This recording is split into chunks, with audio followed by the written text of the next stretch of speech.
सोयगाव तालुक्यातील टिटवी आणि पळसखेडा गावात अचानक अवकाळी पाऊस आणि चक्रीवादळाचा मोठा कहर निर्माण झाल्यामुळे येथील अनेक घरे पूर्णपणे उद्ध्वस्त होऊन संसार उघड्यावरती आला असून त्यामुळे ग्रामस्थांमध्ये भीतीचे वातावरण निर्माण झाले असून शासनाकडून तात्काळ नुकसान भरपाईची मागणी होत आहे।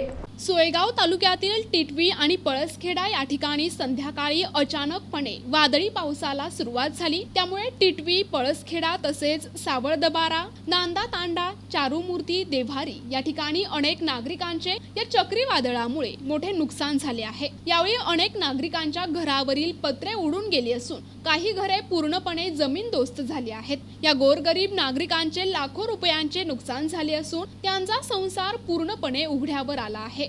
हा पूर्णपणे आदिवासी बहुल भाग असून डोंगर दऱ्यांमध्ये जंगली हिंसक प्राण्यांच्या भागात अंधारात स्वतःचा जीव धोक्यात टाकून रात्र काढावी लागली असून या ग्रामस्थांवर उपासमारीची वेळ आली आहे। पीडित कुटुंबियांना चक्रीवादळाचा मोठा फटका बसला असून नागरिकांकडून तात्काळ मदत आणि नुकसान भरपाईची मागणी होत आहे। काय प्रकार झालेला हे जे पत्रे उडण्याचे, घर पडण्याचे काय प्रकार झालेला? आमचा प्रकार असा झाला, अचानक चक्रीवादळ आला आणि आमचे 25 ते 30 टेनपत्रे उडून गेले आणि आमचं अन्नधान्य सर्व भिजलं। आता आम्हाला उपासमारीची पाळी आलेली आहे आणि आमचे पत्रसुद्धा लापत्ता झाले, 25-30 पत्र।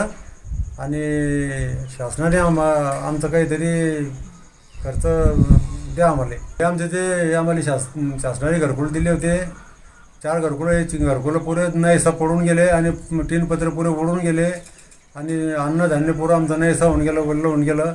आता आम्हाला पुढे बारिश येत आहे, आम्हाला उपासमारीची पाळी आली आहे। आता आम्ही राहावा कसं, असं आम्हाला शासनाने काहीतरी आम्हाला मदत करावी। रुबाब तडवी, कुठे राहतात? पळसखेडा। ही जी नुकसान झाले नेमके काय कशामुळे झाले काय सांगाल? हे इकडून चक्रीवादळ आलं, सर्व घरावर पत्र उडून गेले, धान्य भिजून गेलं, काही वड पडला पुरी तबाई होऊन गेली आहे गावाने। आता डायरेक्ट एवढं बेकार की आता म्हणजे पुरं वाळू घाल नाही, आता खायला काही नाही। आता लोक आमच्याकडून एक अपेक्षा आहे आमची की सरकारने आम्हाला काही भरपाई करून द्या।